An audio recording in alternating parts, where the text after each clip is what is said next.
Hello everyone, welcome to Biopool. If you like the videos present on my channel, please like, comment, share and subscribe.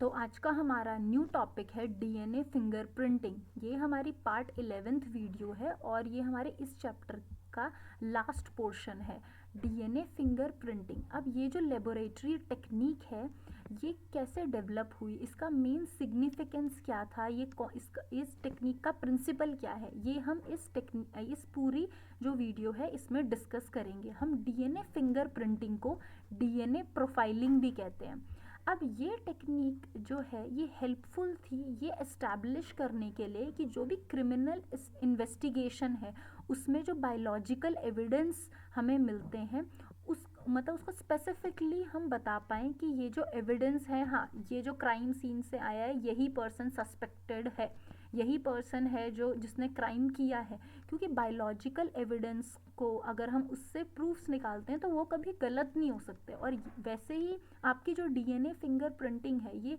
वो आपको जो भी products आपको जो result देती है इसका यही एडवांटेज है कि ये बहुत ही स्पेसिफिक है। तो डीएनए फिंगरप्रिंटिंग या डीएनए प्रोफाइलिंग ये नाम क्यों रखा गया? डीएनए फिंगरप्रिंट जैसे हम सभी का अगर मैं बोलूँ हम सभी एक दूसरे से डिफरेंट हैं, हम सभी के फिंगरप्रिंट्स हम एक दूसरे से डिफरेंट हैं, तो वैसे ही हम सभी का डीएनए का प्रिंट भी एक दूसरे से डिफरेंट है। लास्ट टाइम हमने देखा था कि 99.9% हम सबका डीएनए सिमिलर है, बट जो 0.1% का डिफरेंस है हम सभी में, तो वो जो डिफरेंस है वो ही हम इस डीएनए फिंगरप्रिंटिंग इस टेक्निक में यूज़ करते हैं। तो ये जो पूरा प्रोसीजर है इसमें हमें सैंपल कहाँ कहाँ से ऑब्टेन्ड हो सकता है, स्किन से, हेयर सेल से, ब्लड सेल से। तो ये सभी कोई भी अगर हमें किसी भी इन्वेस्टिगेशन में अगर हमें ये टेक्निक को यूज़ करना है तो हमें या फिर ब्लड सेल या स्किन या हेयर हमें यहाँ से सैंपल मिल सकता है डीएनए का, जिससे हम बता सकते हैं कि कौन सस्पेक्ट था।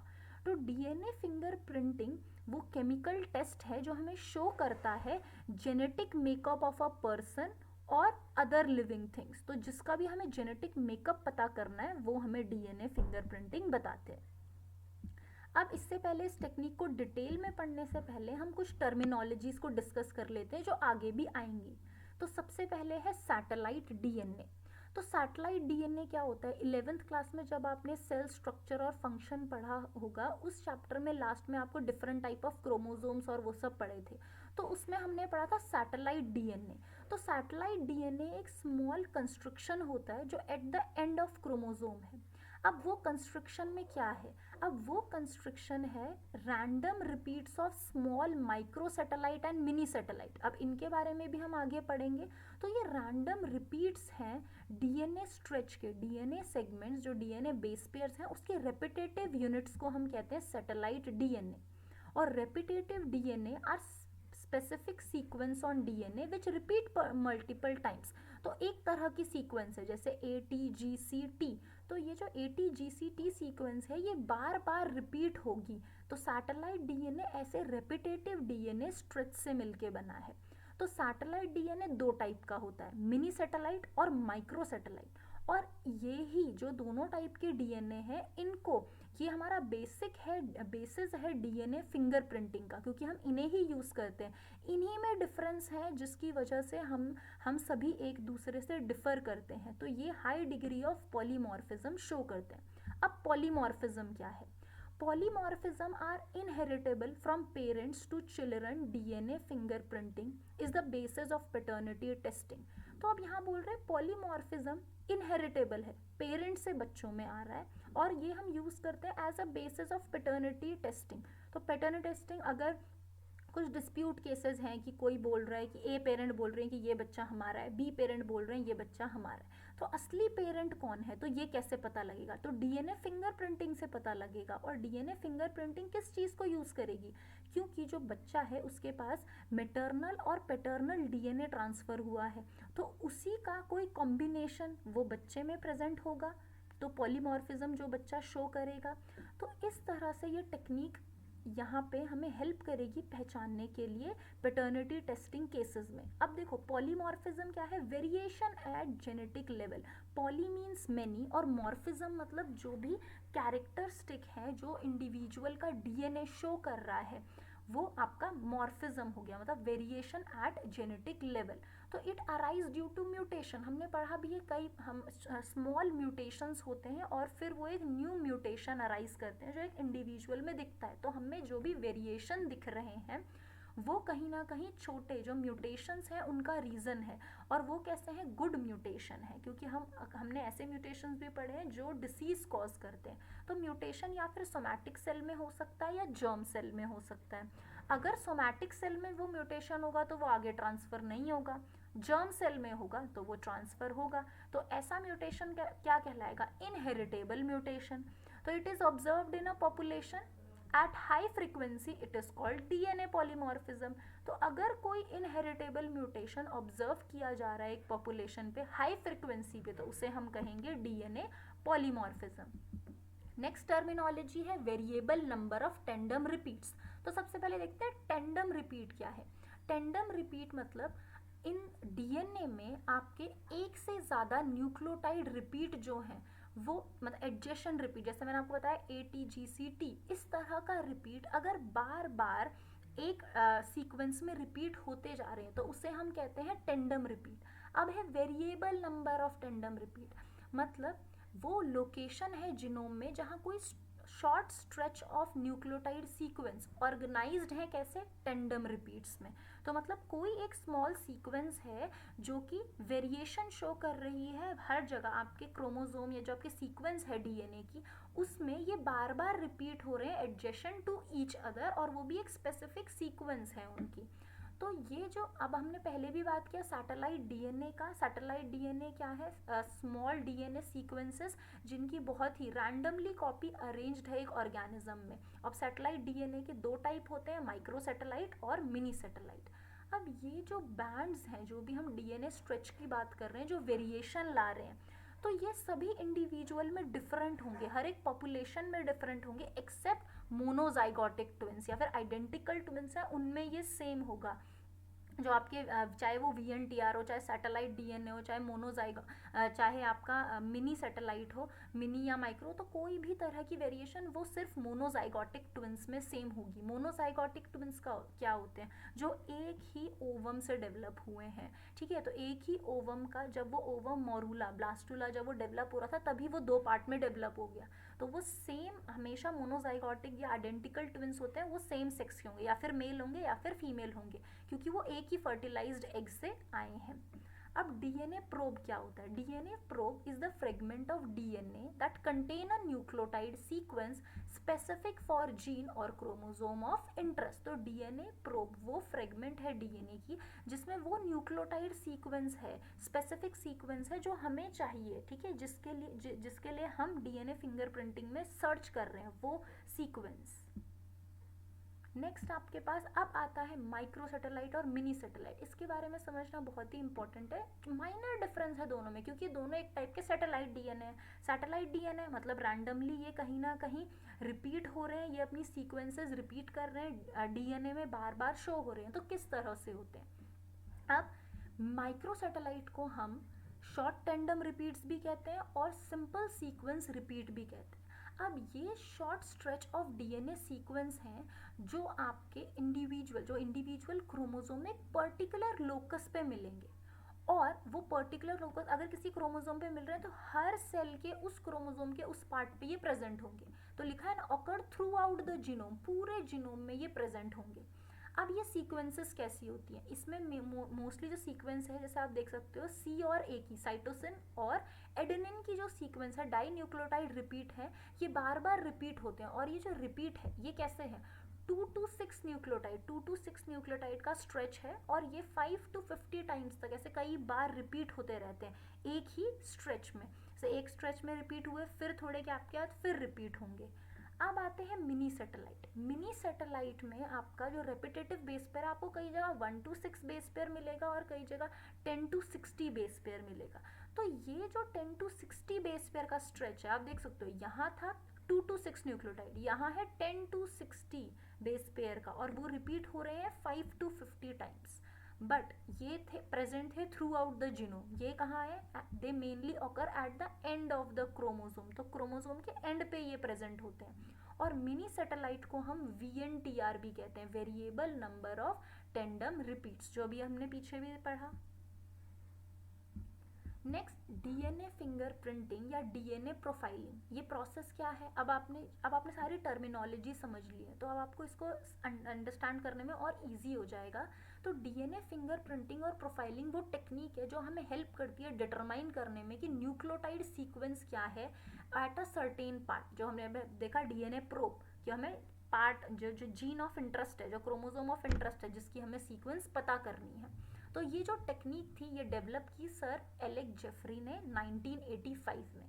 अब जैसे कि मैंने आपको बताया, सभी जो ह्यूमन बीइंग है 99.9% सेम आपका DNA है। तो जो 0.1% का DNA है वो किसकी वजह से आ रहा है? आपका सैटेलाइट DNA, आपके माइक्रो सैटेलाइट, मिनी सैटेलाइट, इनकी वजह से ही डिफरेंस आ रहा है। सारा जो DNA में और हम में एक दूसरे में जो डिफरेंस आ रहा है वो इसकी वजह से, और उनमें जो डिफरेंस आ रहा है वो है वेरिएशन की वजह से। ठीक है, और वेरिएशन कैसे आया? म्यूटेशन की वजह से। तो सैटेलाइट DNA रिपीटेशन है, repetition of basis is in tandem. ठीक है, अब देखो आप, जो ह्यूमन जीनोम में हमारे पास, जैसे मैंने बोला था ह्यूमन जीनोम प्रोजेक्ट में काफ़ी कोडिंग सीक्वेंसेस हैं, काफ़ी नॉन कोडिंग सीक्वेंसेस हैं।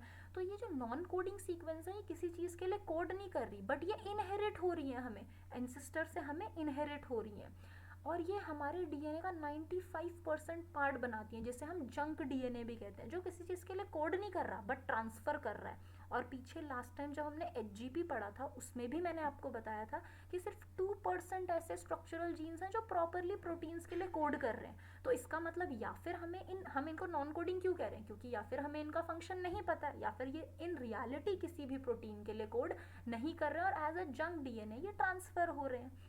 तो आपका जो सैटेलाइट DNA है वो ही पॉलीमॉर्फिज्म शो करता है, वेरिएशन शो करता है। आप देख सकते हो यहाँ पे लिखा भी है 2 सब कैटेगरी, माइक्रो सैटेलाइट और मिनी सैटेलाइट, जो हमने अभी अभी पढ़े। माइक्रो सैटेलाइट को हम शॉर्ट टेंडम रिपीट्स भी कहते हैं और मिनी सैटेलाइट को VNTR। Next steps in DNA fingerprinting. तो अब DNA फिंगरप्रिंटिंग के जो मेजर स्टेप्स हैं, बस आप ये स्टेप्स को डिटेल में नहीं करना आप लोगों को, जनरल आप याद रखेंगे। DNA पहले आइसोलेट किया जाएगा, फिर डाइजेस्ट करेंगे रेस्ट्रिक्शन एंडोन्यूक्लिएजेस। अब रेस्ट्रिक्शन एंडोन्यूक्लिएजेस क्या है? वो एंजाइम्स जो DNA को कट करेंगे बीच में से, एंडो मीन्स इनसाइड, बीच में से कट करेंगे, न्यूक्लिएजेस, एजेस मीन्स एंजाइम। तो रेस्ट्रिक्शन एंडोन्यूक्लियस DNA को डाइजेस्ट करेंगे स्मॉल फ्रेगमेंट्स में। अब हम इन स्मॉल फ्रेगमेंट्स को सेपरेट करेंगे by a technique known as gel electrophoresis. तो ये आप बायोटेक में भी पढ़ोगे, जेल इलेक्ट्रोफोरेसिस में हम DNA फ्रेगमेंट्स, बैंड्स को सेपरेट करते हैं। DNA नेगेटिवली चार्ज होता है ना, तो वो पॉजिटिवली चार्ज टर्मिनल की तरफ मूव करता है। फिर ट्रांसफ़र करेंगे उस सेपरेटेड DNA फ्रेगमेंट्स को नाइट्रोसेल्यूलोज या नाइलॉन शीट पे। फिर उसको हाइब्रिडाइज करेंगे किससे? जो आपके VNTR प्रोब्स हैं, जिसके लिए हमें वो सीक्वेंस ढूंढनी है, उस DNA में जो सीक्वेंस ढूंढनी है वो VNTR प्रोब्स हम डालेंगे, तो आपको कॉम्प्लीमेंट्री वो सीक्वेंसेस अटैच हो जाएंगी उससे।